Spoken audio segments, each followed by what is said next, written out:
Sábado passado, quem estava aqui ou quem acompanhou pela internet deve ter observado a pastora Sandra, durante o período dos 5 minutos da associação Aleph Bet, ter tratado de um assunto que era o programa Derrová para nós. Acredito que a maioria da congregação estava em casa, né, em virtude deste período difícil que nós temos vivido. E quando ela falou sobre o programa Derrová, ou Derrova, eu acredito que a pronúncia seja Derrová, quem conhece o andar da casa sabe que Adonai, ele emite uma fagulha muitas vezes para depois fazer o incêndio. O que eu estou querendo dizer com isso? Muitas vezes chega para nós uma informação lançada que parece a princípio despropositada, solta no meio de uma coisa que não se estava esperando, mas Adonai, ele vem e desenvolve aquilo conosco, porque ele verdadeiramente ele quer falar conosco, né? Então, quando a pastora começa a falar sobre o Derrová no sábado passado, veio à minha mente as consequências daquilo que nós vamos enfrentar. Tanto as consequências se nós formos bem-sucedidos em executar o programa Derrová, quanto se nós formos mal-sucedidos, porque a execução dele, Ulisses, depende de nós. Ele dá o caminho, mas o caminho precisa ser trilhado. E isso não saiu da minha cabeça a semana inteira. E, entre outras coisas, eu entendo que Adonai muito me incomodou com isso, pelo fato de que eu estou vivendo dentro de um hospital diante dessa calamidade pública de saúde aí que nós estamos vivendo. E quando eu estava pensando sobre isso, na hora que a pastora estava falando, eu estava sentado aqui, e o que veio à minha mente, quando ela falava das definições do Derrová, foi Noa. O Eterno falou comigo, Noa, observe a vida de Noé. Eu falei, mas o que tem a ver a relação do programa Derrova com a vida de Noé? Nós já estamos lá na Parashá Vaikra, né? Estamos em Levítico entrando, mas o que tem a ver? Que relação é essa que tem? Passa ali, Laila, por favor. Eu peguei o slide que a pastora passou, pastor, eu dei uma resumida nele, mas eu vou passar os principais pontos que foram tocados do programa Derrová e por que nós precisamos compreender que o Eterno disse que ele é o antídoto para essa crise do coronavírus. Nós precisamos entender isso, porque Adonai, quando fala uma questão, ele fala tanto no âmbito físico quanto no âmbito espiritual para nós. E hoje de manhã nós tivemos uma chacoalhada, né, com o ensino que veio sobre nós, de que os dias de hoje, se nós não atentarmos para o mandamento, e que Adonai vai nos dar uma forma de cumpri-lo, mesmo que um pouco diferente daquilo que nós estamos habituados, nós vamos perecer nesse período, né? E eu falei com a pastora durante a semana que eu estava em casa e pensando sobre a questão de Noa, qual a relação entre as duas coisas, e veio a mim o versículo de Esther, acho que é Esther capítulo 4, quando Mordecai, ele vira para Esther e fala assim, ele manda um recado a ela, não penses que é por estar isolada no palácio. Aí eu comecei a compreender Noa, que estarás seguras, porque mesmo que esteja sob a proteção do rei, vão descobrir que você é uma judia e você será morta como todos os judeus os quais você se recusa a ajudar. Esther dá um passo à frente e diz, convoque um jejum de 3 dias, todo o povo, que ao 3º dia eu subirei ao rei. Se perecer, pereci. Esther ela adquiriu uma compreensão de algo que nós vamos estudar no livro de Levítico, mas que não está propriamente exposto, mas que ao se praticar da maneira correta todos os exercícios que o livro de Levítico traz a respeito das leis sacrificiais, nós vamos entender que sacrifício é esse que Esther ela declara quando ela diz, se eu perecer, pereci. Porque vocês vão ver que nós vamos tratar de sacrifícios obrigatórios dentro do livro de Levítico. Legislações para tratar todo tipo de pecado que o ser humano ele pode acabar cometendo, tanto no âmbito individual quanto coletivo, e vocês vão ver as tratativas da Torá com as questões sacrificiais. E vocês vão ver que Esther, ao compreender isso na essência, ela pratica um sacrifício que é o resultado de você praticar todos os obrigatórios que o livro de Levítico traz sobre nós. E ali, lembrando a vocês o que foi dito, derrovar significa respiração. E aí eu fui estudar um pouquinho mais a palavra, ela também significa impulso, ela significa introdução, você introduz algo, você empurra, você impele com força. Então, dentro desse contexto, nós vamos ver que faz sentido a definição de que é como um pulmão humano. Ele impele com força o ar para que ele saia, sendo usado para retirar sons melodiosos dos instrumentos de sopro para adorar Adonai. Essa foi a definição que nos foi dada do que é derrovar. Passo próximo. Derrovar é uma palavra usada uma palavra usada pelos judeus da antiga Tchecoslováquia, é uma república federal da Europa Central, antes dessa divisão moderna que ela teve. E aí o Eterno vem tratando, através do nome programa Derrova, a aplicação para os dias atuais, que teve o mesmo fim que se aplicou na Tchecoslováquia no período que o povo estava cativo na época do Holocausto judeu. Então os judeus presos em cativeiro, eles começam a entoar um cântico de dentro do cativeiro, um pulmão brotando, um fôlego sendo expirado. Entenda, você pode inspirar, mas você pode expirar o fôlego. Eles expiravam o fôlego para que gerasse uma esperança de que Adonai os tirasse daquele holocausto.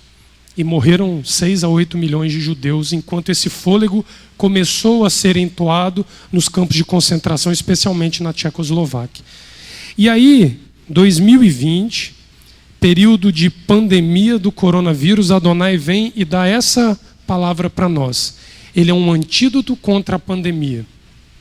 Uma banda de instrumentos de sopros e percussão. Então ele dá o mesmo recurso que deu no Holocausto a nós, neste momento, para nós sobrevivermos a essa pandemia. Passo próximo. O programa Derrovar está começando a ser desenvolvido para benefício do povo, por meio da associação Aleph Bet. Após 4 anos de insistência do Eterno, falando e avisando ao seu povo do momento atual da pandemia, do coronavírus em todo o globo terrestre.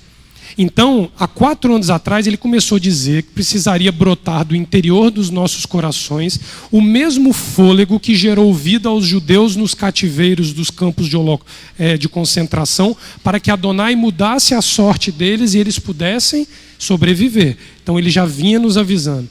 É nosso dever colocar em prática o antídoto contra ele.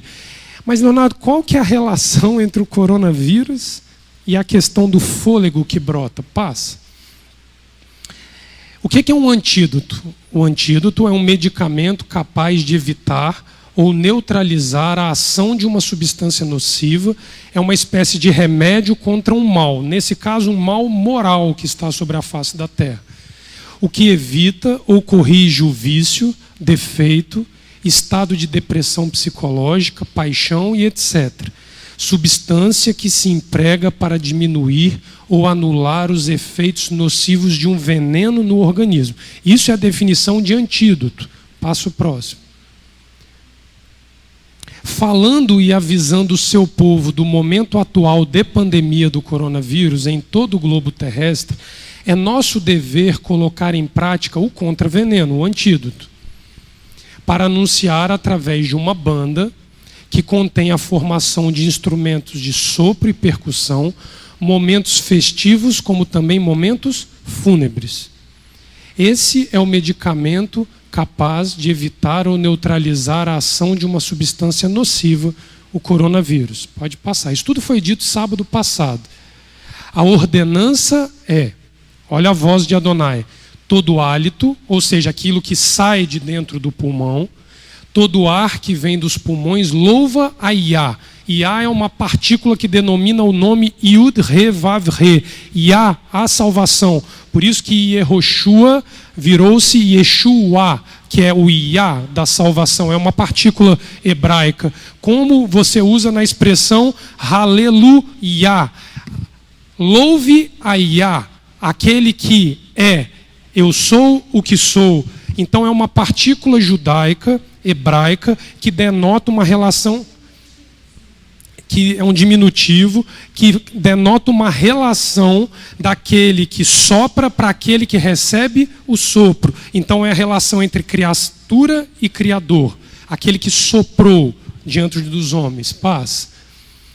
Aí nos trouxe a palavra de que, como é que nós sustentamos essa relação de que o coronavírus, há 4 anos atrás, já havia sendo anunciado por meio do nome do programa Derrovo? A pastora pega o texto de Amós, no capítulo 3, versículos 6 e 7, que diz assim: sucederá algum mal à cidade e o Eterno não o terá feito?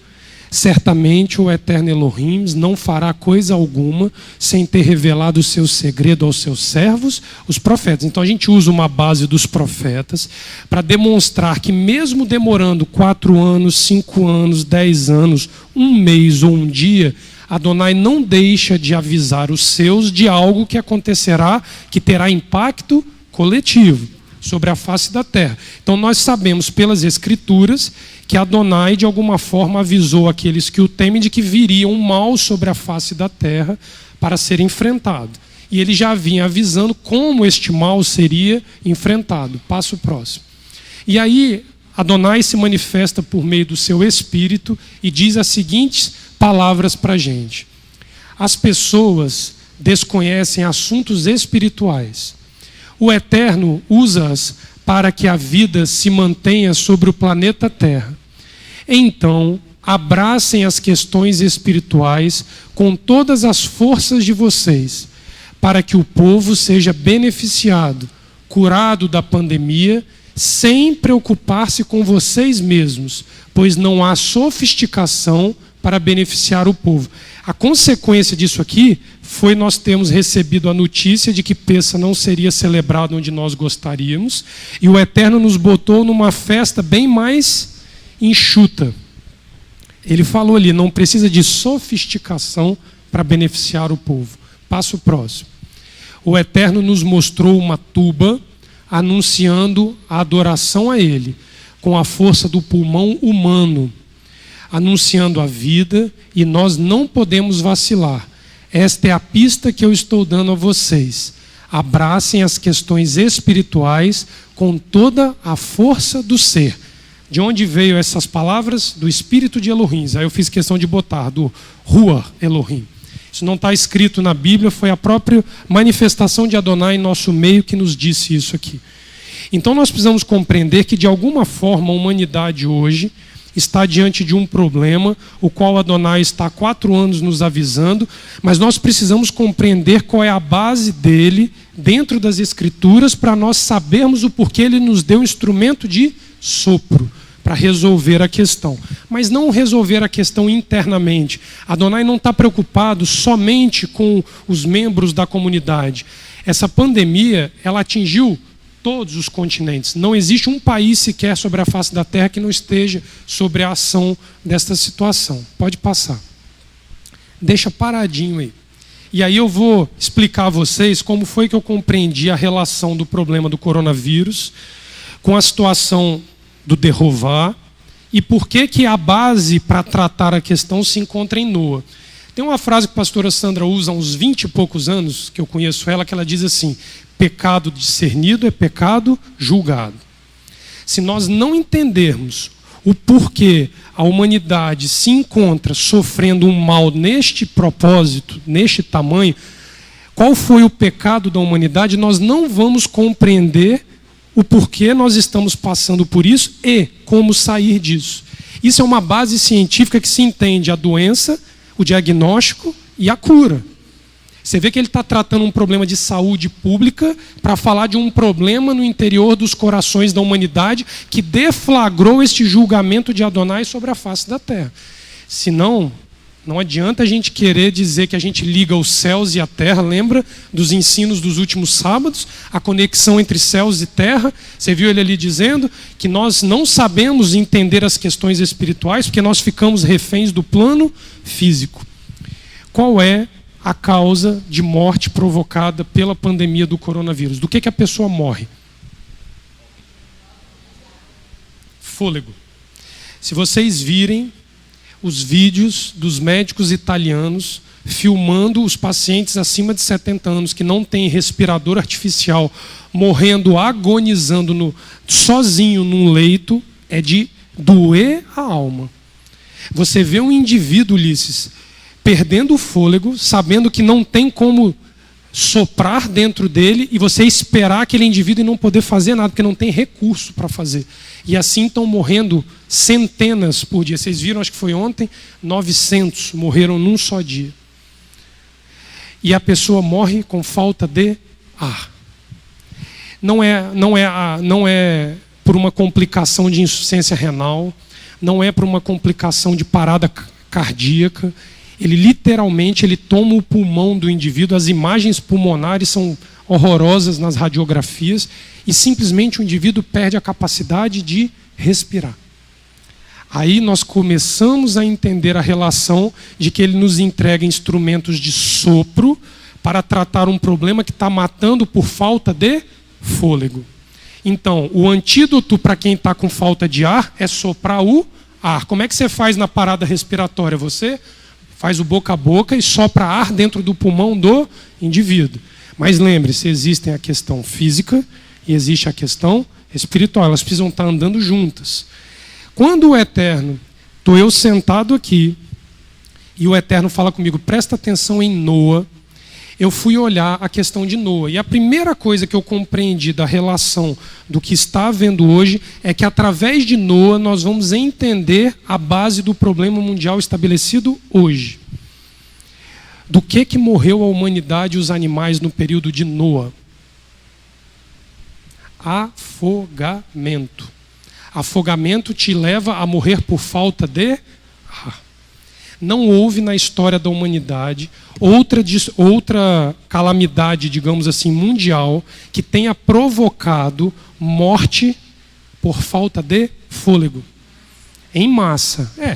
Em massa.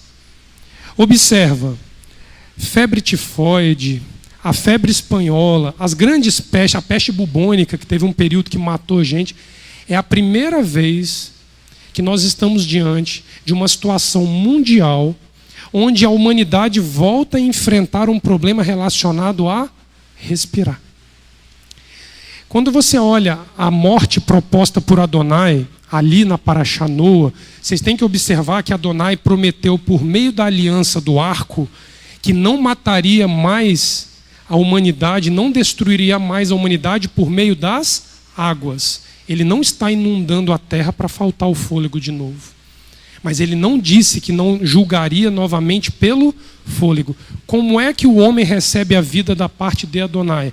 O sopro, o hálito de Adonai é soprado dentro de nós e nós nos tornamos ser vivente. Se você olhar Gênesis capítulo 1 e capítulo 2, na criação do homem, Adonai sopra o hálito, o derrova de Adonai. Só que ali nós vamos ver que é uma outra expressão, não é derrova, a expressão hebraica, mas existe uma analogia similar ao som que sai do sopro, ao hálito da boca de Adonai.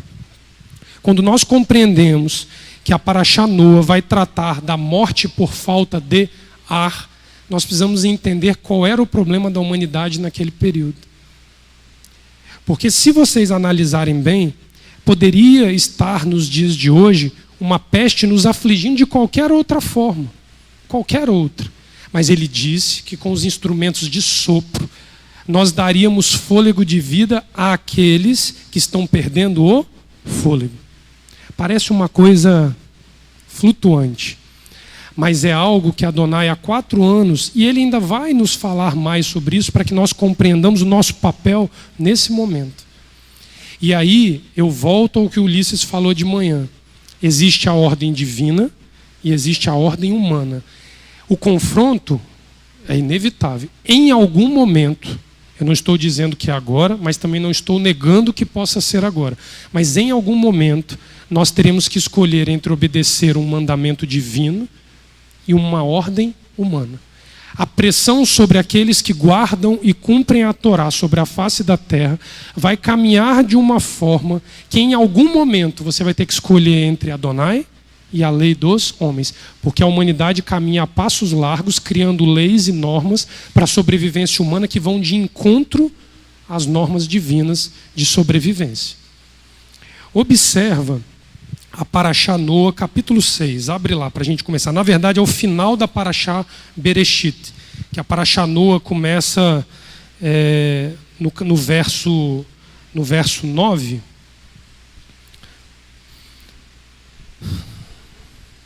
E eu quero ir em Noé, Gênesis capítulo 6, versículo 5. Eu vou estar lendo numa tradução um pouquinho diferente, porque uma das dificuldades que eu tive de entender a questão foi que a tradução que a gente usa habitualmente, ela suaviza muito o problema por meio das palavras. Então eu fui buscar algumas outras traduções judaicas, tá? da Parashá Noa, e a certeza que eu tive da correlação entre essas questões foi numa frase que Laila falou para mim durante a semana. Ela olhou para mim dentro de casa, do nada. A gente estava fazendo outras coisas em casa. Ela olha para mim dentro de casa e fala assim: Léo, você já percebeu que Amós vai nascer num período onde está todo mundo isolado dentro de casa? Falei, sim, percebi. Vai ser um período difícil, né? Porque as pessoas estão se protegendo, e ele nasce no momento onde a gente aguardava, né? Que os familiares, os irmãos pudessem recebê-lo, né? Mas está essa situação tão complicada. Aí ela falou assim, e eu tive olhando, o quartinho dele tem um papel de parede, assim, um adesivo que a gente botou para enfeitar, com uma arca de Noé. Igual estava, né, aquele monte de bicho e a família de Noé isolado dentro da arca, está a humanidade hoje. Quando ela falou isso, eu dei um passo atrás e eu temi Adonai. Porque ele fala de Noa comigo aqui, eu começo a olhar a Parashá ao longo da semana e ela vem e eu não falei do assunto da Parashá com ela. Aí eu falei, 3 avisos sobre Noa, tem que estudar Noa. E muito interessante que vocês vão observar, olha o versículo 5 como é que diz. E o Eterno viu que era grande a maldade do homem na terra, e que todo impulso constante dos pensamentos do seu coração era exclusivamente mal todo o dia. Qual é uma das definições que Derrova tem? Impulso. Era mal. A tradução rabínica está dizendo assim, e que todo impulso constante dos pensamentos do seu coração era exclusivamente mal todo o dia. Não havia um momento sequer do dia que a humanidade não pensava em fazer algo que era mal. Olha que diferença tem para tendo escrito assim, e que toda a imaginação dos pensamentos do seu coração era má continuamente. Aqui, a humanidade foi decifrada por Adonai como um período onde, da hora que ela acordava, a hora que ela ia dormir, os seus pensamentos eram maus. Olha a continuidade no verso 9. Eis, os descendentes de Noa. Noa é um homem justo, íntegro em seus ciclos. Noa segue com Elohim. Olha numa outra tradução, verso 9. Noa era um homem íntegro. Ele era perfeitamente íntegro em relação à sua geração. Noa caminhava somente com o apoio de Elohim. Quando ele usa a expressão ele era perfeitamente íntegro em relação à sua geração, aqui nós compreendemos a limitação do caráter de integridade de Noa. Por quê?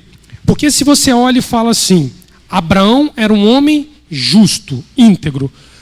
Com o que a Torá compara Abraão para chamá-lo de justo? Com a Noa é comparado com os homens de pensamentos maus. O nível nivelou por baixo. Entende que é como se você chegasse e pegasse um ladrão de galinha e colocasse ele perto de homens que foram presos por violência sexual. O ladrão de galinha vai parecer justo e íntegro. Eu não estou comparando Noa a um ladrão de galinha. Estou fazendo uma analogia para a gente entender. O ladrão de galinha, Leomar, vai parecer íntegro perto dos que violaram mulheres e crianças. Mas ambos não estão ao nível de integridade da Torá. Os rabis chegam a comentar esse versículo e dizem assim: diante de Abraão, Noa não passa de mais um homem. Mais um homem. A integridade de Noa, comparada à envergadura de Abraão, que é o homem do pacto com Adonai, ela nivela Noa como um homem comum. Mas Noa sobreviveu ao dilúvio.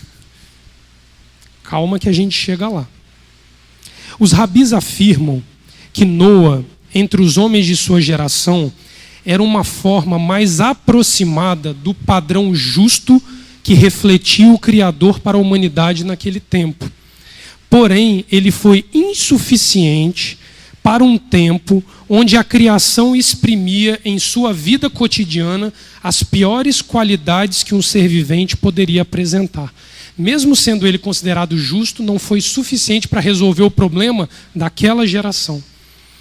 Dessa forma, a Torá limita Noa quanto ao papel de um homem justo, pois ele não foi, presta atenção onde entra a Parashá Vaikra, a Torá limita Noa ao papel de um homem justo, pois ele não foi capaz de sacrificar a justiça própria que havia nele para benefício dos demais que viviam ao seu lado.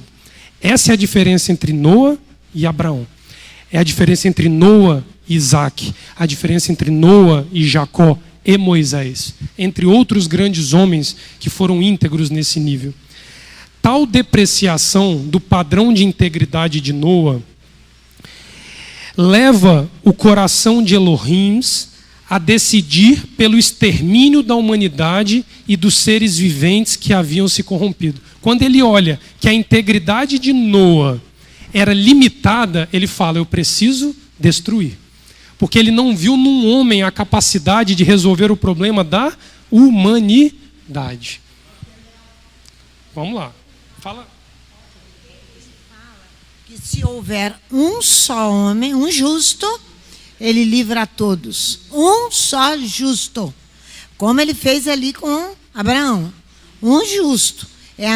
Essa palavra continua vigente. Se houver um justo, por isso a convocação, você vai chegar lá, da B. Então, quando existe aquela teoria de que nós precisamos saber somente as 7 leis de Noa, está nos comparando a uma justiça do próprio Noa, né? Não digna da Torá. Nivelando nós por baixo. As 7 leis de Noa, só para a gente comentar isso, são leis que os rabinos dizem, algumas vertentes judaicas, não são todas, elas dizem que é o limite para aquele que não faz parte da casa de Israel pode alcançar por meio da justiça. Ou seja, sendo você um goim, um estrangeiro, a Torá não vai chegar a você. Se ela não chega a você, basta para que a humanidade viva num nível de relacionamento entre os seres humanos suficiente que você cumpra as leis de Noa. Então ele nivela por baixo a capacidade de um estrangeiro de se tornar um justo no nível de um tzadik, de um judeu cumpridor da Torá. Essa é uma diferenciação que nós vamos ver que Yeshua, ele ignora e ele aproxima judeus e gentios, porque ele diz que a Torá, ela residirá nos corações.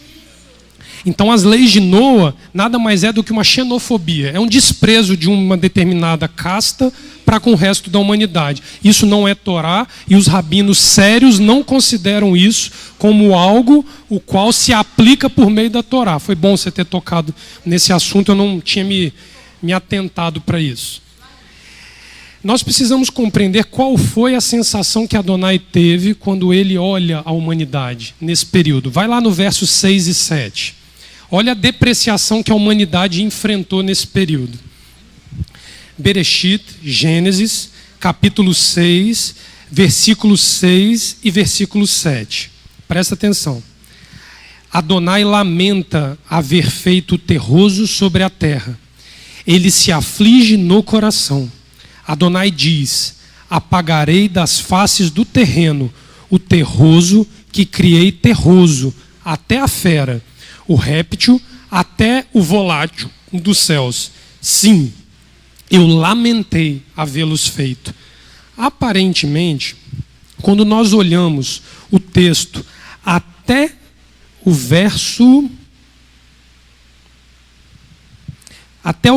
12, o texto do capítulo 6 de Gênesis parece um monólogo. Você não vê Adonai conversando com Noa, você vê Adonai explicitando o seu sentimento. Então ele fala sem uma pessoa próxima, onde a decisão pelo extermínio dos seres viventes parece irrevogável.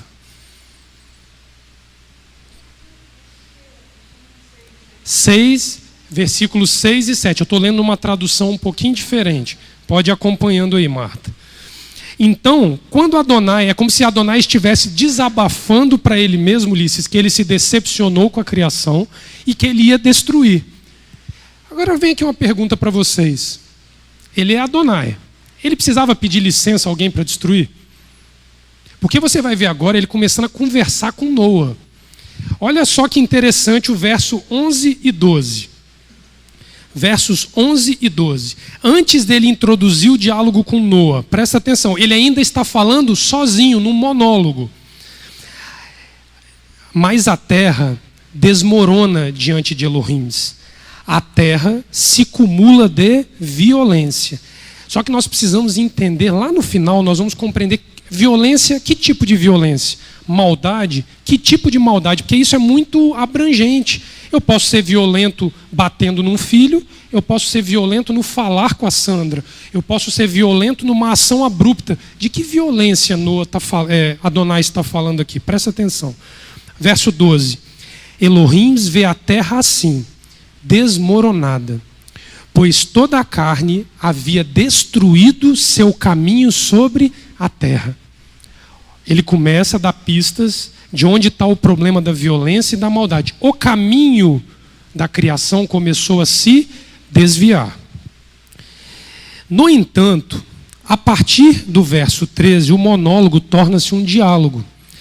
A partir do momento que Noa penetra a vontade de seu Elohim, o Criador tenta atrair um justo, diferenciado de sua geração reprovada, para dar-lhe a oportunidade de se fazer sacrifício pelos demais, os quais já tinham uma sentença selada por Adonai. Então, Adonai disse: eu vou destruir. Mas ele pega o único que tinha uma sombra de justiça sobre a face da terra e traz ele conversa. Leomar, eu vou destruir a terra. Para que ele faz isso? Ele é Elohim, gente. Se ele quiser destruir, ele destrói. Olha o verso 13. Elohim diz a Noa: o termo de toda a carne é chegado diante de mim, pois a terra está plena de violência, de roubo por causa deles. Eis aqui, destrua-os com a terra. Leomar, eu vou destruir a terra. Aí o Leomar fica olhando para mim com essa cara. Leomar, eu vou destruir a terra, vai sobrar você, sua mulher, seu filho e os animais em pares. Eu vou botar dentro da arca porque eu vou fazer uma aliança contigo depois que eu destruir. Assim estava Noa, parado diante de Adonai, ouvindo a respeito da destruição da face da terra, Adonai denunciando que havia uma violência, um roubo de um para com o outro. O que Noa fez a partir disso? Nada. Nada. Isso.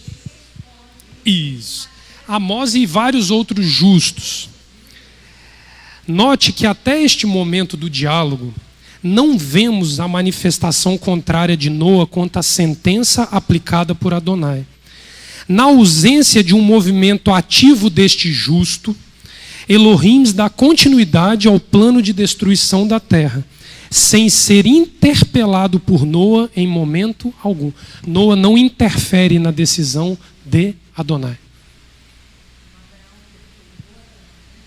Podemos imaginar, de forma lúdica, como muitas vezes o cristianismo nos ensinou, que Noa foi privilegiado pelo Eterno nesse momento.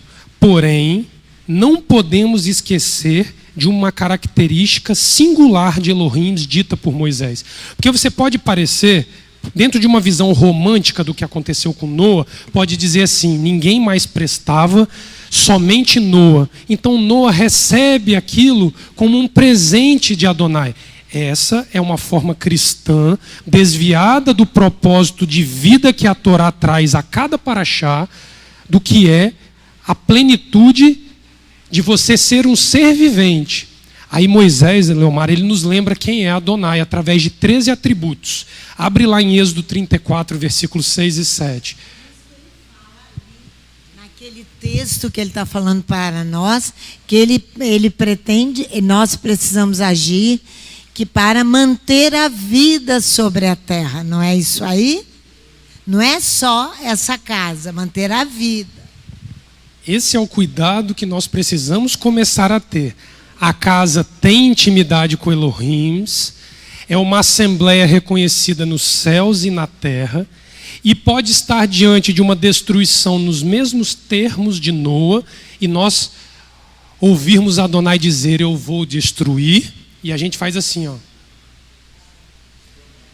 Temos uma arca para nos proteger, um caixote de 4 lados, como uma tradução literal diz que não era uma arca, era uma caixa de 4 lados. E nós ficarmos assim: Ulisses, eu vou destruir. Léo, eu vou destruir. Apáticos diante de Adonai. Passivos, como Noa. Mas aí Moisés nos lembra quem é Adonai. Essa característica dos 13 atributos divinos não são dadas a nenhum ser humano sobre a face da terra na Bíblia Sagrada. Presta atenção. Olha as características divinas. Êxodo 34, 6. Elohims do pecador. Elohims do penitente. Elohims misericordioso, que é compassivo e gracioso, lento para irar-se, abundante em amor e verdade. Isso aí. De Joel. Joel pega parte dos 13 atributos e utiliza. Preserva atos de amor feito pelo humano por 2000 gerações, perdoando pecados intencionais, rebelião e erro, que absolve pecados involuntários, mas não de uma só vez. Ele guarda os pecados dos pais para seus filhos e para os filhos dos filhos até a 3ª e 4ª gerações. Ele pune até 4 gerações, mas ele perdoa por até 2000 gerações, porque ele é um Elohim que é amor e verdade. Ou como ele disse aqui, compassivo, gracioso, lento para irar-se, abundante em amor e verdade. Noa não tinha discernido que Adonai tinha essas características. E Adonai: Noa, eu vou destruir. Casa de oração Rehovat, eu vou destruir. O justo Noa aqui é totalmente exposto por Adonai, pois se omite no diálogo criado pela divindade. Ele expressa o caráter limitado da justiça que conhecia, mesmo que esse fato já o destacasse dos demais seres viventes sobre o planeta. Adonai chama Noa para o diálogo para tentar despertar um sentimento de amor pela humanidade, porque ele disse e ele via que se havia alguém capaz de clamar seria Noa, ninguém mais. Olha a nossa responsabilidade. Como é o nome da paraxá e do livro que começa hoje? E ele clamou, Vaikra. Ele aguarda um clamor de um justo para que ele mude e revogue a sua própria sentença. Mas esse justo precisa mostrar um recurso para essa destruição chamado amor ao seu semelhante.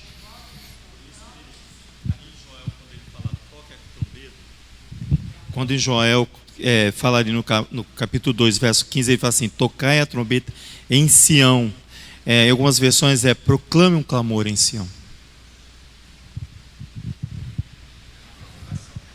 Olha que coisa interessante. Nesse momento que nós vemos a omissão de Noa, vemos a nítida diferença de um indivíduo que se contenta em gozar a justiça em seu seio familiar e aquele que busca contentamento na justiça universal.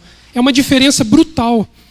O sujeito chega num momento como esse, de destruição em massa, ele não tem prazer de fazer uma festa de aniversário para o filho dele, Ulisses, porque tem um monte de gente morrendo com falta de ar e o filho dele está cantando parabéns para você. Esse é o perfil de Noa. Estando bem eu e a minha família, o resto que se exploda. Sim, churrasco, pancadão, baile funk, e por aí vai, aproveitando as férias do coronavírus. Entenda que o justo como Abraão, ele não satisfaz quando ele está vivendo e gozando a justiça na sua casa. Porque se vocês lembrarem, a primeira ação de Abraão, ainda Abraão, após receber de Adonai, o Lech Lechá de Adonai, o vai por ti, foi pegar o indivíduo que estava preso lá da família dele, salvar com mais um monte que estava refém. Ele estava bem na casa dele, ele tinha a promessa, ele tinha o pacto, ele tinha tudo. Ele não se deu por satisfeito, ele foi buscar inocentes que estavam morrendo. Noa, quando viu que a mulher, os filhos e as noras iam estar bem, para ele resolveu a questão. Mas para o justo que goza de uma justiça coletiva e universal, nem que ele precise se unir ao resultado final que será dado aos injustos, ele não muda a posição dele diante da divindade. Quando ele está insatisfeito com o resultado que vai acontecer com seus semelhantes, ao invés dele acatar essa decisão divina, ele se une aos semelhantes para tentar mudar a diretriz de Adonai. Você vai destruir? Eu vou, mas você me destrói junto. Aí você abraça o indivíduo e fica assim, ó. Destrói Adonai. E você está pronto para morrer com o indivíduo porque você ama aquele indivíduo. Os grandes homens da Bíblia se fizeram desta forma. E as mulheres também.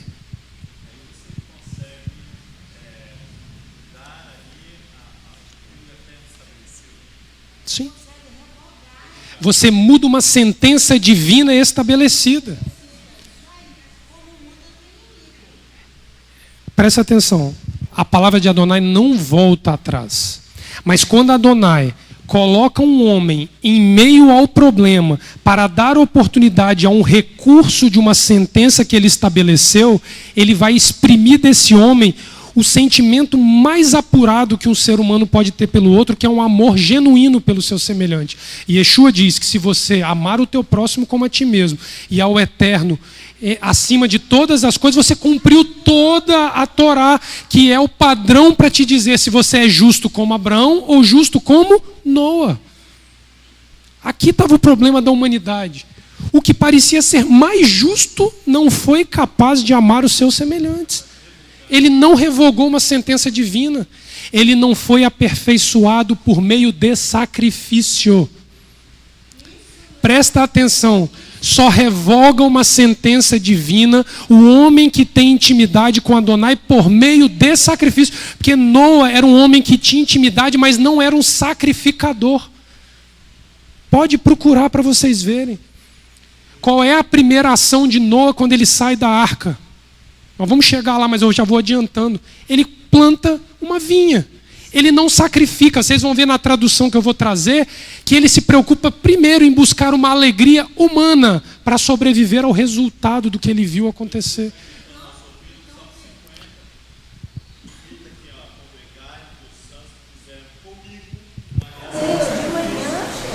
O único homem ou a única mulher capaz de revogar uma decisão divina é aquele que se relaciona com Adonai por meio de sacrifício. Noa não tinha esse aspecto diante de Adonai. Pode procurar. Ah, Leonardo, mas o sacrifício não estava estabelecido para a humanidade. Caim e Abel, quando são ali citados no capítulo 4 de Gênesis, os dois apresentam oferta de sacrifício a Adonai. Estava no interior do homem esta capacidade de se relacionar por meio de sacrifício. Noa não tinha isso. Olha só, pastora, que coisa interessante isso daqui.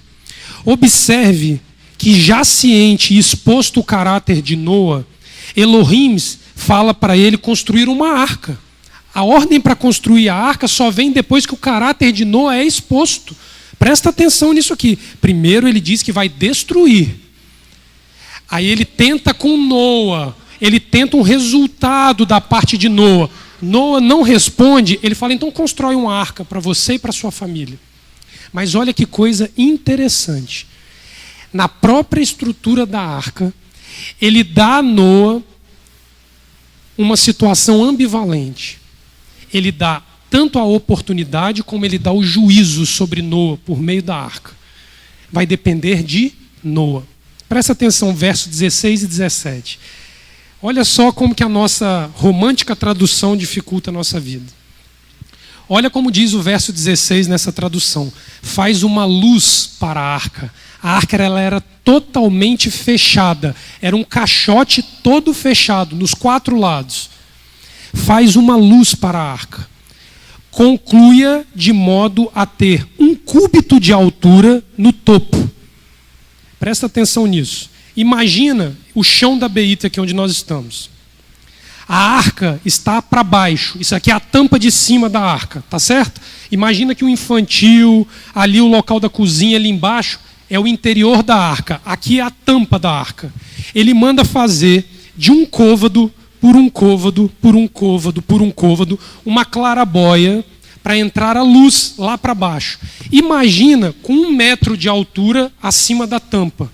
Imagina o que era uma arca gigantesca, tendo apenas esse feixe de luz entrando. Ele dá essa oportunidade a Noa. E ele diz, coloca a porta da arca no seu costado. E a porta da arca ficava ao lado da clarabóia. Para que ele fez isso? A clarabóia, se vocês olharem aqui, só cabe um homem aqui dentro, concorda? Você, por ela, teria visão de 360 graus do que estava acontecendo ao redor da arca. Ele bota a porta para que, se Noa subisse a clarabóia e começasse a ver a destruição, ele ia clamar, clamar, clamar, e ia abrir a porta da arca e ia se juntar à humanidade. Mas também, ele julgaria Noa por olhar pela clarabóia e não fazer nada. A arca julga Noa. Porque até a arca Adonai deu uma oportunidade a ele de penetrar Adonai. Eduardo, já vou só um instantinho. Olha como continua o verso 16. Tu deves fazer um convés inferior, um segundo e um terceiro andares. E eu estou prestes a consentir a destruição do homem e trazer um dilúvio sobre a água. A água destruirá sobre os céus toda a carne, que tem em si um sopro de vida. Tudo o que está sobre a terra agonizará. Capítulo 6 de Gênesis, versículo 16 e 17. Eu estou lendo numa outra tradução, minha irmã. Entenda, ele bota Noa na arca, ele faz a clarabóia, aí ele repete, eu vou destruir, eu vou inundar, e eu vou matar todo mundo por asfixia, sem fôlego. Noa constrói a arca, Noa constrói a clarabóia e Noa constrói a porta. Ele não usa a clarabóia da forma correta e ele não usa a porta da maneira que tem que ser usada. Pois não, Eduardo? Desculpa, tá? Era porque eu não quis.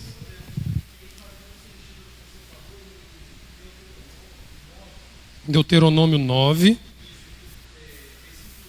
versículo 13. Lê pra gente.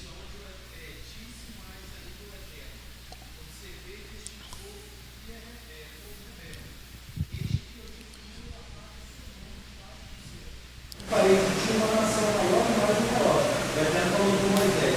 Aí no versículo 25 ele diz assim: Prostrei perante o Eterno 40 dias e 40 noites. Porque o Eterno disseram, não viria destruir. Orei ao Eterno dizendo: Eterno, Elohim, não destrua o teu povo, é tua herança. Ninguém resgataste com a tua grandeza. Ele fez o que Noa devia ter feito. Moisés, através do capítulo 32, 33 e 34, nos dá uma aula de como revogar uma sentença divina sobre a humanidade.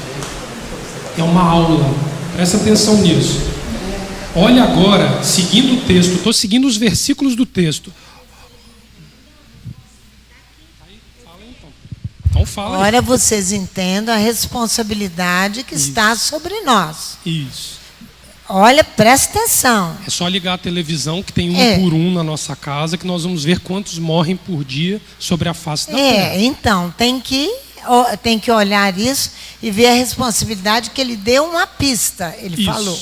Agora olha um detalhe aqui. Verso 18, Leomar. Aí olha como ele instiga Noa. Presta atenção, Eduardo, olha lá o que você falou. Mas eu, Adonai, manterei meu compromisso contigo. Aí o sujeito respira fundo, né? Tipo, eu estou livre. Que tu entrarás na arca, tu junto com teus filhos, tua mulher e as mulheres de teus filhos. Olha o 22 agora. Noa construiu a arca. Ele não se recusa a construir a arca. Ele constrói o julgamento sobre ele. Misericórdia. Ele fez exatamente tudo o que Elohim ordenou.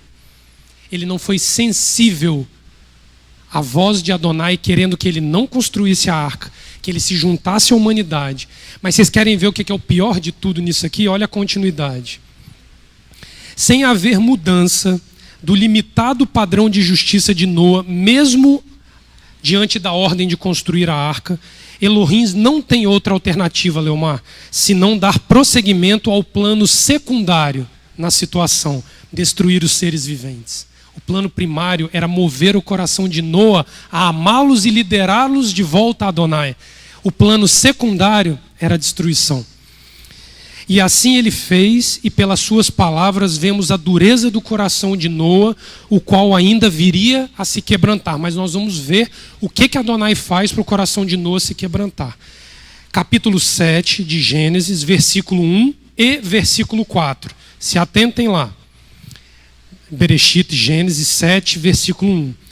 Elohim disse a Noa: vem para a arca, tu e a tua família. Olha o convite dele. Eu tenho visto que é justo diante de mim nesta geração. Ele reafirma a limitada capacidade de justiça de Noa. Olha o verso 4. Porque em mais 7 dias, ele dá um ciclo de Shabat para Noa refletir. Eu trarei chuva sobre a terra por 40 dias e 40 noites. Olha lá, Eduardo. 40 dias e 40 noites. Foi o tempo que Moisés clamou para receber a Torá 2 vezes. Quando ele sobe, fica o mês de Elu e os 10 primeiros dias de Tisrei, e ele recebe as tábuas em Yom Kippur. Noa teve a mesma oportunidade. Eu apagarei toda a existência que fiz da face da terra. Noa permanece 7 dias no interior da arca. Um ciclo shabático para tentar compreender que o resultado final ainda poderia ser alterado. O julgamento divino poderia ser impedido ainda por um recurso: o sacrifício pessoal em prol do amor pelo semelhante que é corrupto. Agora, Leomar, isso aqui Ulisses, isso bateu no meu peito forte quando eu estava estudando hoje. O Midrash, que são um dos compêndios que contam a história por trás da história da Torá, chamada Torá oral, ela declara, o Midrash declara que Noa durou 120 anos construindo a arca.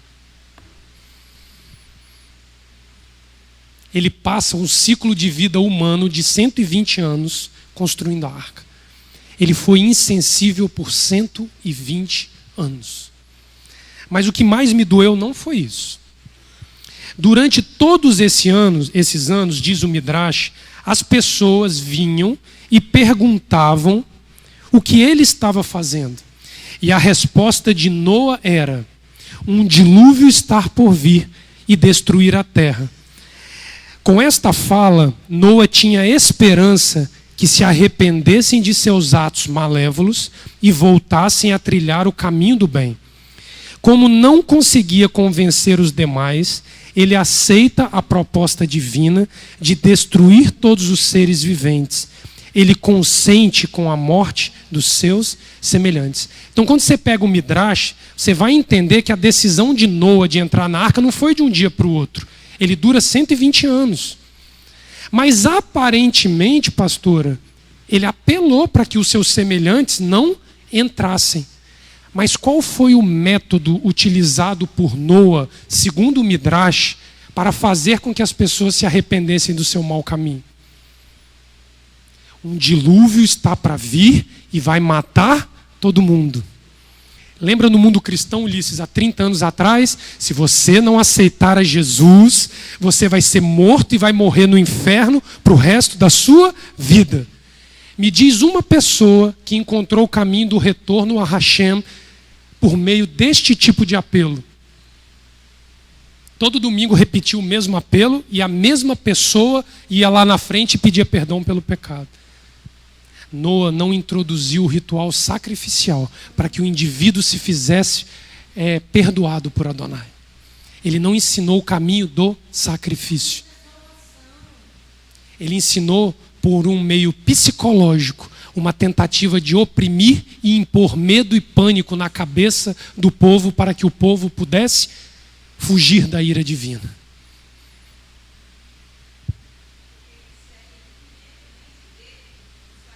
Você não dá ao outro aquilo que você não tem.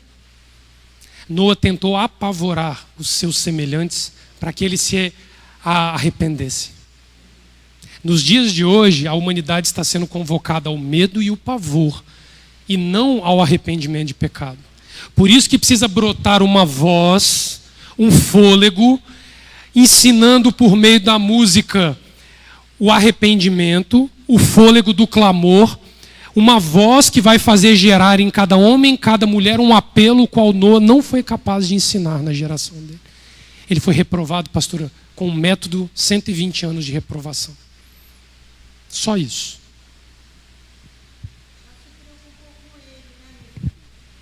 Nesse momento, Leomar, nós vemos a Torá descodificando para nós onde Noa errou.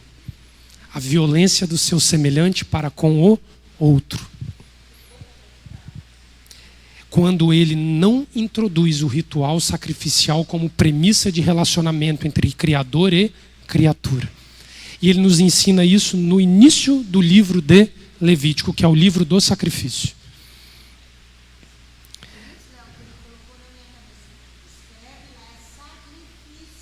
Isso. Agora volta no livro do Êxodo, no capítulo 32, para ver a posição de Moisés quanto a essa questão. Êxodo 32, 31 e 32. Êxodo capítulo 32, versículo 31 e 32. Olha como Moisés, pastora, já tinha uma capacidade de retornar uma decisão divina, porque era inerente ao caráter de Moisés os ritos sacrificiais da Torá. Olha o que ele fala. Verso 31 do capítulo 32. Moisés, Moshe, retorna a Adonai e diz: este povo faltou em grande falta. Eles fizeram Elohims de ouro para si. Agora, carrega-lhes a falta. Senão, apaga-me de tua ata que escrevestes. O livro da vida, que o nome de Moisés estava lá inserido, ele disse: me apaga ou carrega a falta do povo. Ou o povo se salva ou eu morro. A base sacrificial da Torá, que se encontra na Parashá de Levítico Vaikra, onde um animal inocente assume o lugar do pecador e morre, para que o sentimento de arrependimento de pecados brote em cada um dos ofertantes, ela se impõe. O que não podemos deixar de destacar é que em toda liturgia sacrificial temos a responsabilidade de reconhecer o nosso papel nela. Ou seja, a partir do momento que nós identificamos que o problema é que Noa não era um sacrificador e não sabia introduzir os rituais de sacrifício aos seus semelhantes, nós vemos que a Torá vem com um ritual pesado sobre nós, que toma os primeiros 8 capítulos do livro de Levítico, para que nós entendamos que enquanto um inocente não se botar na frente de um corrupto, o corrupto vai continuar morrendo sem salvação. Quando você, no passado, levava um animal ao sacerdote, confessava os seus pecados botando a cabeça e o sacerdote degolava o animal, aquilo ali era para embutir em você a responsabilidade pela morte dele.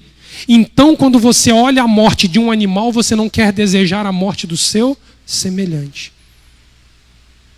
É um ritual, é uma ascese contínua. Esfola o animal de tarde e de manhã, de tarde e de manhã. Todo Shabat, toda lua nova, nos festivais, até que entre na cabeça do homem a necessidade de se sacrificar pelo seu semelhante. Ele te bateu, você dá outra face. Sem nós fazermos disso um exercício contínuo, nós nunca vamos alcançar a capacidade que homens como Moisés, na envergadura dele, tiveram capacidade. Como que você retira de uma cidade um decreto de destruição? Eu vou diante do rei, jejuem por mim por 3 dias, se eu perecer, ela se entrega como uma oferta sacrificial pelo povo. Essa oferta onde você bota a sua vida em risco por um semelhante que você sequer conhece, é resultado de uma aplicação perfeita das práticas sacrificiais do livro de Levítico.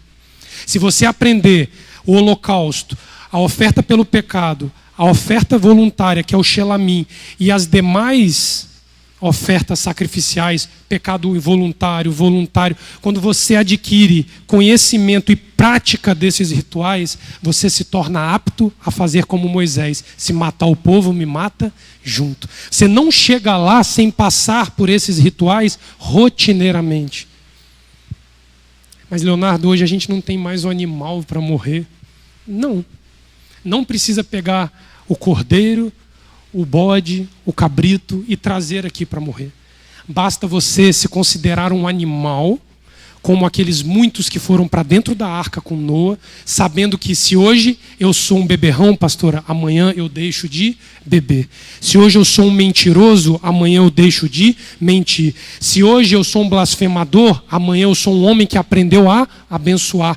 Essa transformação de um homem bruto num homem sensível aos princípios divinos vale muito mais que um cabrito morto na nossa frente. Porque isso transforma o ser do homem. Na prática. Para que nós possamos alcançar a inocência dos corruptos, segundo Noa. Nediv leve, um coração agradecido. A inocência para os corruptos. O corrupto deixa de ser corrupto por sua causa. Que não é inocente. Isso.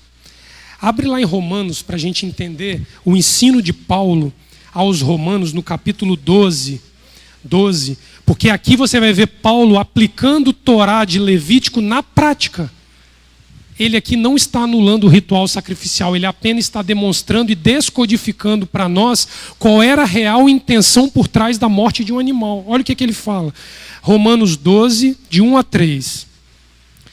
E assim, irmãos, peço-vos, através do amor de Elohim, que deem as vossas vidas a Elohim, que elas sejam como que um sacrifício vivo, santo para Elohim, o tipo de sacrifício que ele aceitará. Quando pensamos em tudo que ele fez por nós, será isto pedir muito? Não se conformem com os padrões e costumes deste mundo, ou seja, não tomem Noa como padrão de santidade, mas sejam como gente diferente, através da renovação da vossa maneira de pensar. E desta forma conhecerão o que Elohim deseja que façam, e verão como a sua vontade é realmente boa, agradável e perfeita. Como mensageiro de Elohim, dou a cada um de vocês esta advertência: sejam honestos na avaliação que fazem de si próprios, que as vossas capacidades de julgar sejam temperadas, dirigidas pela própria fé que Elohim vos deu. Ele lança sobre o homem a obrigação de se fazer valer como um animal pronto para ser sacrificado.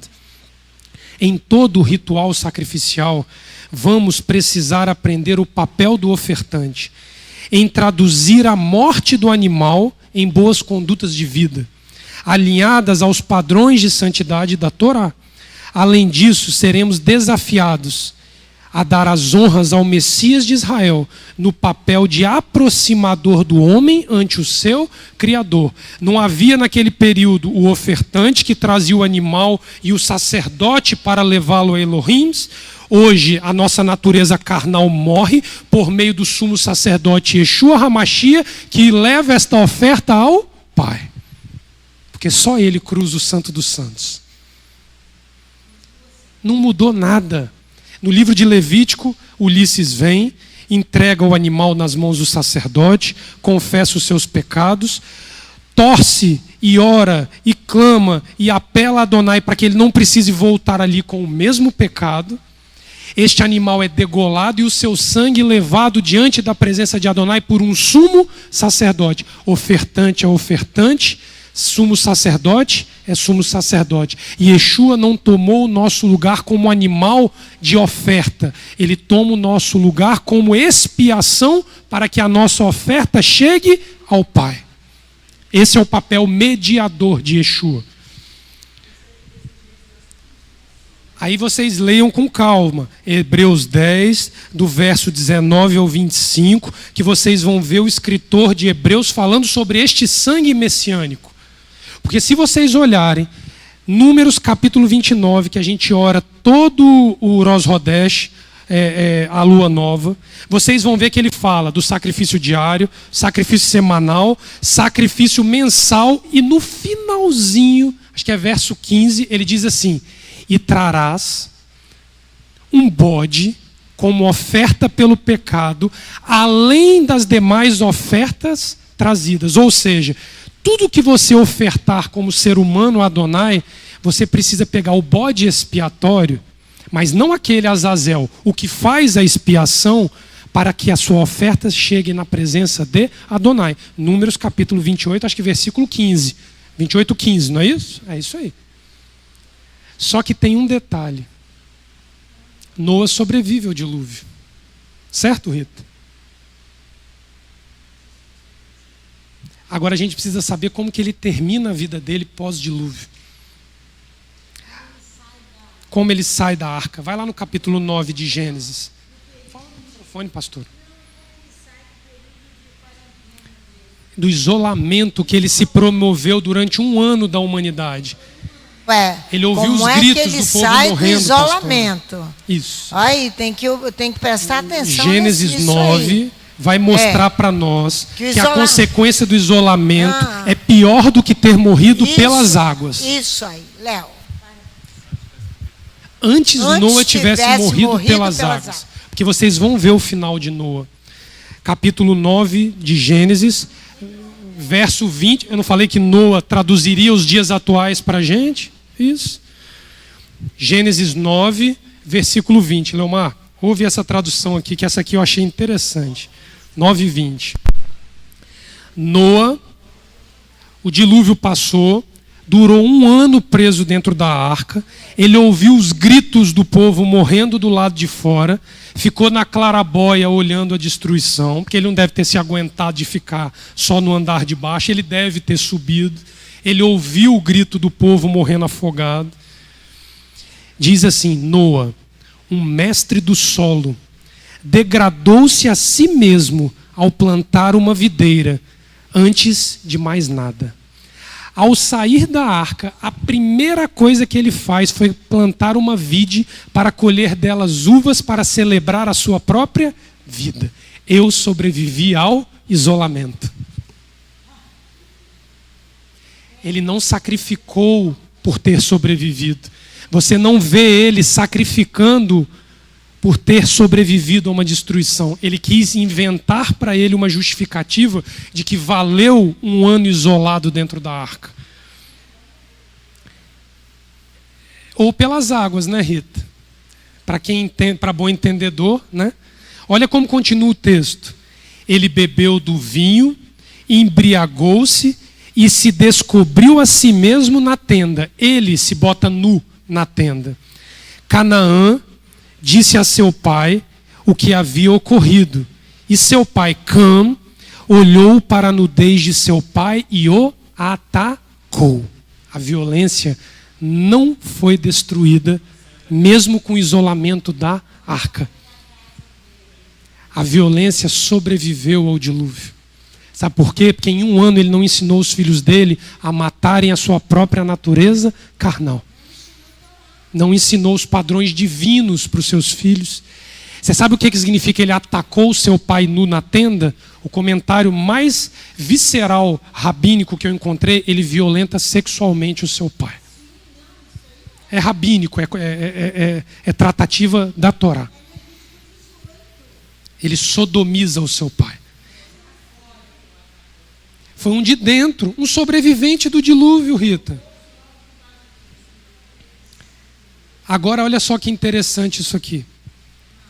Ele, Noa, conta publicamente, Cam, conta publicamente o incidente aos seus irmãos. Ele envergonha o pai publicamente. Noa se embebeda no fim de todas as coisas, porque a realidade de ter sido conivente com a destruição da humanidade foi pesada demais para ele. Ele não suportou saber que não existiam mais seres viventes sobre a face da terra. Foi muito para um homem que não conhecia sacrifício. Foi muito. Ele não tinha suporte espiritual para lidar com as milhões de mortes que recaíram sobre as suas costas. E eu me peguei, pastora, numa questão aqui. Por que ele planta uma vinha? Ele podia ter plantado qualquer coisa, mas Yeshua vai falar que ele é a videira. Abre lá em João capítulo 15, para a gente finalizar esse entendimento. Noa tenta dar uma pernada em Adonai. Eu sei. Eu vou ler para vocês aqui, vocês vão compreender essa expressão que eu usei.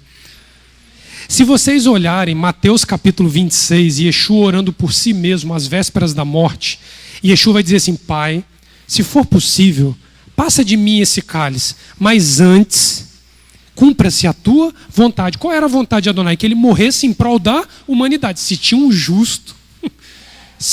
um justo ali para morrer, que não tinha que, por obrigação nenhuma, morrer, era Yeshua. Ele diz: Pai, porque ele era homem, ele tinha as mesmas inseguranças de Noa de pagar o preço pela humanidade. Pai, se for possível, passa de mim esse cálice. Mas antes, olha o homem subjugado pelo sacrifício, seja feita a tua vontade. Aí vocês vão entender a parábola do vinhateiro aqui, quando ele vai ensinar. Olha como é que ele fala. João 15, versículo 1. Sim. Eu sou a videira. Não é isso que é o título da fala de Yeshua? Amém. Nós vamos encerrar aqui. Não, eu vou mostrar só um detalhezinho, um finalzinho ali só, pastor. Não, eu já fui demais. Vamos lá, João capítulo 15. João capítulo 15, vamos lá. Eu sou a videira, a verdadeira, e o Pai, o meu, é o vinhateiro. Toda cepa em mim que não dá fruto, ele arranca, e toda aquela que dá fruto, ele poda, para que dê mais fruto. Mas vós sois puros, por causa da palavra que vos ensinei. Permanecei em mim e eu em vós. Como a cepa não pode dar fruto em si mesma, se não permanecer na videira, assim vós também, se não permaneceis em mim. Noa tentou plantar uma videira com a força do braço dele. Mal sabia Noa que a videira seria símbolo do sacrifício de sangue que um pagaria pelo outro. Ele vai logo na planta errada. Podia ter plantado um abacate, né? Não ia dar nada com o abacate. Ele me planta uma vinha. Aí Yeshua diz, eu sou a videira. Noa quis se colocar na situação de começar do zero algo que ele não teve capacidade. Se Adonai destruir e nós sobrevivermos nesses termos aqui do que nós estamos lidando, nós não teremos estrutura para lidar com isso. Eu tive na terra das bacantes de Baco, né? Sim. São os adoradores. Em Roma ele tem outro nome. Sim. Na Grécia é Baco. Em Roma ele é o quê? Tem outro nome dele. É Dionísio, não é isso? Dionísio. Dionísio. Não, Dionísio é na Grécia. Dionísio é. Baco é em Roma. Dionísio, então, né? ele é o deus do vinho. Ficar quieto. Verso 5. Eu sou a videira e vós as cepas. Quem permanece em mim e eu nele, este dá muito fruto, porque sem mim nada podeis. O que houve com o fruto de Noa? Violentou ele sexualmente. Não é desse fruto que Yeshua está falando. Se alguém não permanece em mim, é jogado fora, como a cepa, resseca, eles são juntados, jogados ao fogo e queimam. Se permaneceis em mim, e se minhas palavras permanecerem em vós, pedi o que quiserdes, e isso vos será concedido. Nisto meu Pai é glorificado, que deis muito fruto, e que sejais os meus seguidores. Como meu Pai me ama, eu também vos amo. Olha como é que ele começa a tratar a relação de amor entre os semelhantes. Permanecei no meu amor. Se observais as minhas ordens, permanecereis no meu amor.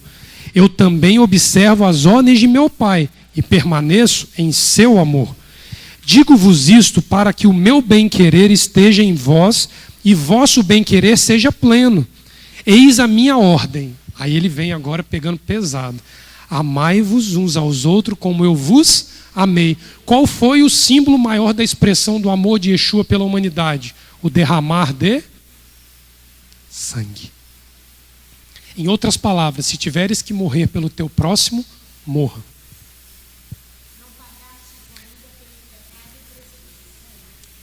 Ninguém tem mais amor que aquele que entrega seu ser por seus amigos. Noa não era aperfeiçoado no amor, infelizmente. Vós sois meus amigos, se fizerdes o que vos ordeno.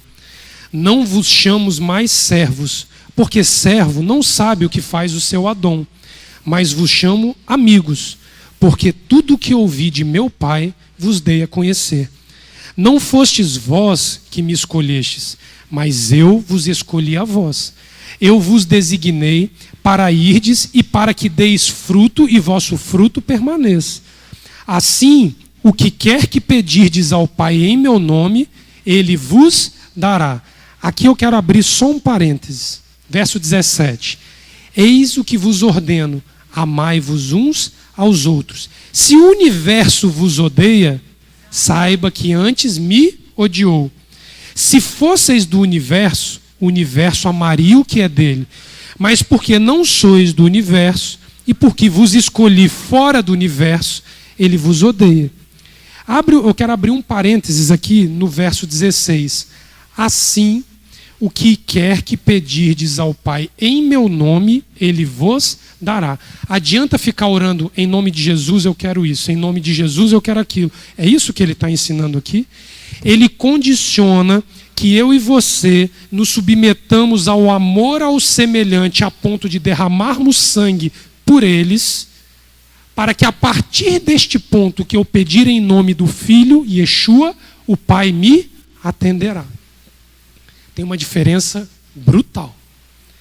Porque se eu estou dentro da minha casa, pastor, isolado, pedindo que o coronavírus não me atinja, em nome de Jesus, não adianta nada.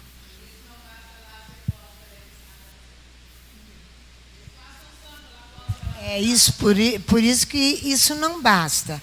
E nós temos que desfazer estas coisas através do ensino.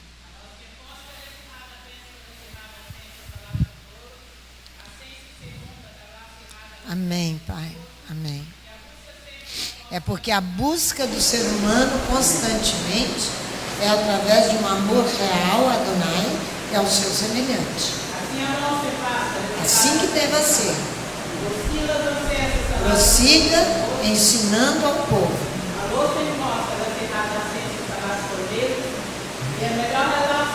Porque é melhor dar do que receber. Paulo fala que esses são os ensinamentos de Yeshua. A melhor coisa é dar do que receber.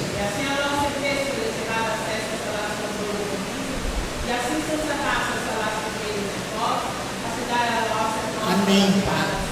Amém. Para que nós tenhamos os nossos pés firmes e bem estabelecidos. Amém. Amém. Busquem a Dona Esse. Amém. Meus irmãos, vocês podem parecer que eu estou brincando com isso que eu estou falando com vocês. Mas eu queria dividir algo que a Adonai falou muito comigo a respeito dessa questão. Essa questão do orar em nome de Yeshua, em nome de Jesus, ele não tem força alguma se nós não somos aperfeiçoados no amor pelo semelhante. Agora, não quer dizer que nós iremos desenvolver isso de um dia para o outro. Ele vai nos botar no exercício prático para nós chegarmos a isso. Agora, entre isso e o nosso cotidiano é que nós precisamos ter sabedoria e fazer a conexão. Você sabe por quê? Porque é nos pequenos detalhes, são nos pequenos detalhes que a Adonai faz isso conosco. Eu estou pegando a licença de pegar o meu celular aqui, porque eu quero ler para vocês uma mensagem que chegou hoje para mim, às 6 e pouco da manhã, enquanto eu estava estudando. O que nós vimos nessas últimas 2 semanas no hospital foram a maioria dos médicos fechando seus consultórios, se escondendo em casa, e o hospital trabalhando com um número reduzido de médicos e com uma perspectiva de crescente demanda do problema do coronavírus. Existem alguns que estão calculando que o hospital só vai ter pacientes internados por causa do coronavírus dentro de 30 a 40 dias. Não vai ter internado por apendicite, vai ser um hospital de coronavírus. Em 40 dias é a expectativa aqui em Vitória. E eu recebo essa seguinte mensagem, pastor, quando eu acabei de entender essa questão de Yeshua, a mensagem chega. Bom dia, queridos colegas. Estamos vivendo esse momento único de tanta apreensão e tão incerto para todos nós. Nossa equipe do hospital vem desde fevereiro se preparando para enfrentar esta pandemia. Temos um comitê de crise do hospital, cujo presidente é fulano de tal, e nossa líder das questões técnicas, a fulana de tal, nossa coordenadora do controle de infecção hospitalar. Nós estamos planejando as ações de mitigação em degraus, dependendo do que formos observando do comportamento do vírus por aqui. Caso a situação seja caótica, como algumas projeções têm mostrado, chegaremos ao último degrau planejado e teremos um hospital basicamente repleto de pacientes com quadro de coronavírus. Rezo todos os dias para que isso não aconteça, com toda a minha fé. Porém, se acontecer, vamos precisar de ajuda de todos para dar conta de fazer o atendimento clínico desses pacientes respiratórios. Gostaríamos de antemão de saber quem teria interesse em ajudar nessa assistência. Vocês podem me passar, por favor, o nome de vocês que queiram ajudar nessa assistência? Pode ser aqui ou no privado. Faremos o cadastro para o caso de necessidade. Desde já agradeço a solidariedade e essa coragem que nós médicos e demais profissionais de saúde mostramos todos os dias na nossa atuação. Ela fez esse apelo hoje às 6 horas da manhã. Aí eu entendo que como é que eu posso pedir algo em nome de Yeshua se eu sequer exponho a minha vida ao risco por um semelhante? Isso veio em mim como... E sabe o que pesou muito? Por causa daquilo ali, ó. Pode passar. Aquela ali é a foto da mezuzá do quarto de Amós, que nós preparamos. Laila, tem quantos anos que nós compramos essa mezuzá? Quase 3 anos. A mezuzá da Arca de Noé.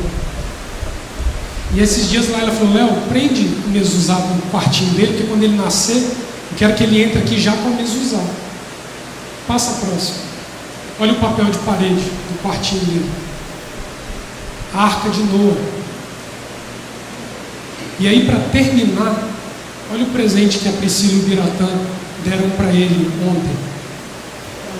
Uma Hanukkah da Arca de Noé. Eu teria todas as justificativas plausíveis para dizer a vocês que eu deveria ficar em quarentena com meu filho se o hospital precisar desse apoio. Mas o meu nome foi inscrito na lista dos que se voluntariaram para botar-se no pelotão de frente para atender o hospital caso precise dessa ajuda. Porque eu entendi que se um dia o meu filho estiver no hospital e eu disser: Pai, em nome de Yeshua, salve meu filho, não vai ter validade. Amós nasce num período de privação. As maternidades não estão permitindo, pastor, que avô, avó, tio, tia entre para visitar a criança. A criança nasce, fica isolada no hospital Ulisses e fica isolada por 90 dias em casa. E eu disse: Pai, eu acabo de entender o que Yeshua explica no que ele condiciona o amor ao semelhante. Porque se eu chegar para qualquer um lá, o marido disser assim: meu filho está nascendo, eles vão dizer: Léo, fica em casa. Léo, constrói a arca para você. Se esconde, não. Vai ser aceitável. Quem é que vai me reprovar por isso? Quem vai me reprovar por me dar o direito de ficar com meu filho, pastora, dentro de casa, cuidando dele, com a minha esposa, até que as coisas normalizem? Mas a palavra de Adonai vai me julgar por isso. Eu vou estar como Noa na clarabóia, pastora, com a cara de fora, sabendo que eu poderia estar lá com eles ajudando, mesmo que isso custe a minha própria vida, mesmo que eu adoeça, mesmo que eu tenha que ser tratado. Mas como que no futuro, pastora, eu vou cobrar de Adonai algo do meu filho, se na hora que eu fui, pastora, chegou na hora que eu acabei de ler João capítulo 15. Eu acabei de ler, Ulisses, a mensagem fez assim, ó, e eu não deixo o telefone ligado. Foi um alarme que tocou para me acordar, eu acabei largando o telefone ligado.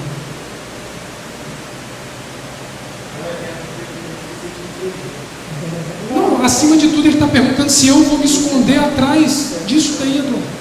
A casa de oração Rehoboth vai se esconder quando ele disse que nós precisamos celebrar Pêssah e ser um som de esperança para essa cidade com os instrumentos de som. Por isso que ele trouxe todo o contingente aqui para dentro e disse: eu quero na rua, este ano ainda, a banda com os instrumentos. Quando que tocou o Léo, você falou que eu vou acabar se você não acabar. Olha só. Por quê? Porque sabe quantos instrumentos a Vanessa mostrou ali? Fala dessa questão dos instrumentos, depois ainda tem outra coisa para falar. A gematria do nome Noah, que é o Nun e o Het, é a mesma gematria do número de instrumentos que nós vamos receber de sopro da Fafi. Não, do Estado. Desculpa, perdão, do Estado, perdão, Vanessa. O Estado está doando para nós um número de instrumentos que é igual à gematria do nome Noah. Aquele que viveu no período da falta de fôlego. Então, o profeta Amós, ele diz no capítulo 3, já foi cantado para a gente essa semana toda aí. Eu li aqui agora. Toca-se a trombeta. Não esse princípio, mas eu li parte do Toca-se a trombeta na cidade, o povo não estremecerá. Sucederá algum mal à cidade, e o Eterno não terá feito. Aí, mas lá nesse mesmo capítulo, verso 2, ele diz assim: de todas as famílias da terra, a vós somente conheceu. Então, você nos enquadra aqui, você como cabeça dessa questão, por causa que você recebeu essa questão do nome de Amós e a questão de Noa, de nós sermos indesculpáveis se nós não fizermos aquilo que o Eterno estabeleceu para nós. Se nós olharmos à luz da palavra, os dois primeiros profetas que vêm e iniciam o seu serviço, cronologicamente, Oséias nas tribos do sul e Amós nas tribos do norte, mas tinham o mesmo problema: a adoração desviada dos propósitos estabelecidos. A tribo do norte, porque constituiu Samaria como uma alternativa para adorar, e a tribo do sul contaminando Jerusalém com as prostituições, então o povo não tinha para onde subir adorar. Amós vem nascendo num período onde ele nos diz assim: fiquem dentro da arca ou morram com o povo fora dela. Essa é a voz de Oséias e a voz de Amós em todos os seus passos que eles deram ali sobre isso. Ô Léo, a gematria é 55, né? 55. 58. 50? Noa é 58. Aí a Vanessa depois falou que nós recebemos 55, mas virá um número maior. Maior, exatamente. Isso. 55 significa 50 Yeshua, 5 Torá. Então, Muito pesado. muito bem em cima de questões judaicas. Então, essa semana, irmãos, nós estávamos ali no Centro Cultural e o Eterno decide dar o nome ao Centro Cultural. Porque o engenheiro me perguntou assim: pastora, como vai chamar o Centro Cultural? Eu falei: vai ser, por enquanto você põe Aleph Bet, Centro Cultural Aleph Bet, porque eu não sabia. Aí essa semana ele define, Ulisses, o nome do Centro Cultural: Ayalon. Ayalon significa carvalho. Aijalon, né? Na tradução. A tradução nossa em Aijalon. português é Aijalon. Mas no hebraico você não pronuncia o J, então é Ayalon, significa carvalho. Aí você olha para o Centro Cultural, ele é um carvalho todo desfolhado. Desfolhado porque ele não tem beleza alguma, ele tem uma estrutura que está necessitando de recuperação, mas ele ficou desfolhado, mas a sua raiz está presa no chão, para abrigar a muitos. Ele vai dar o nome correto, porque no passado ele foi majestoso. Com os nossos pais ali, ele era majestique, significa majestoso. Adonai vai trocar-lhe o nome para desfolhado. Vocês se lembram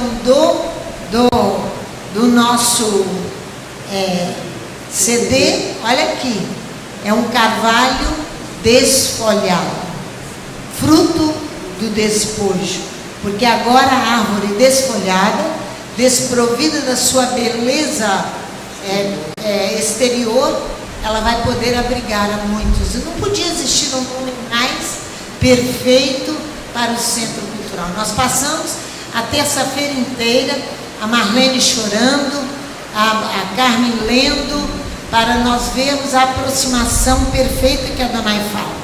Ayalon está na Bíblia, em Josué capítulo 10, quando Josué tem a luta contra os amorreus, ele vence a batalha, e ele diz: Adonai ouviu um homem, que foi Josué. Ele faz o sol parar no vale de Ayalon.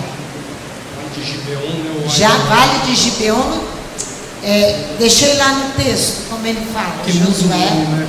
capítulo 10, não tem nome mais perfeito para o Centro Cultural. Josué 10, versículo 12. Olha aí o que ele fala. Ele muda, nós choramos e passamos perplexos o resto do dia. Não deu tempo ainda de mostrar a vocês, que nossa vida aqui é bem agitada. Olha,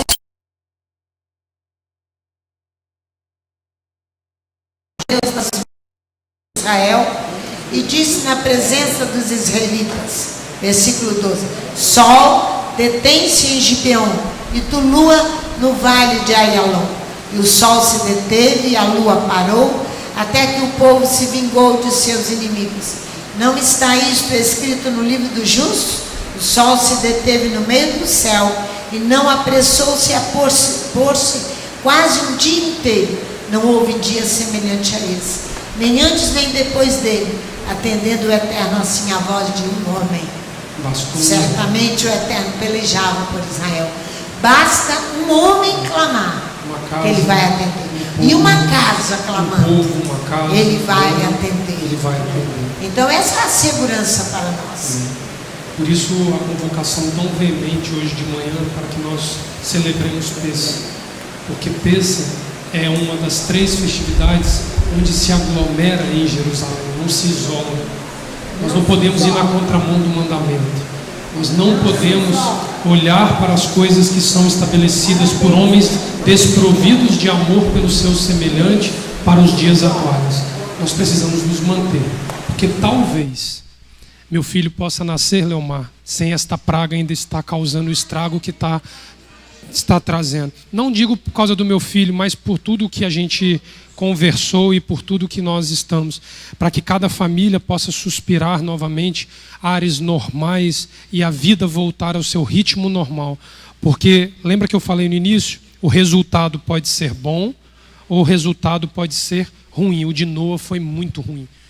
Melhor teria sido se Noa morresse sobre as águas. Eterno, em nome de Yeshua, nós te louvamos, nós te agradecemos e bendizemos o teu nome. Segue conosco em todo o tempo, dá-nos força, Pai, para estabelecer a tua Torá nesta cidade, para emanar dela um som que traga esperança, um som que traga fôlego de vida para aquele, Pai, que não tem.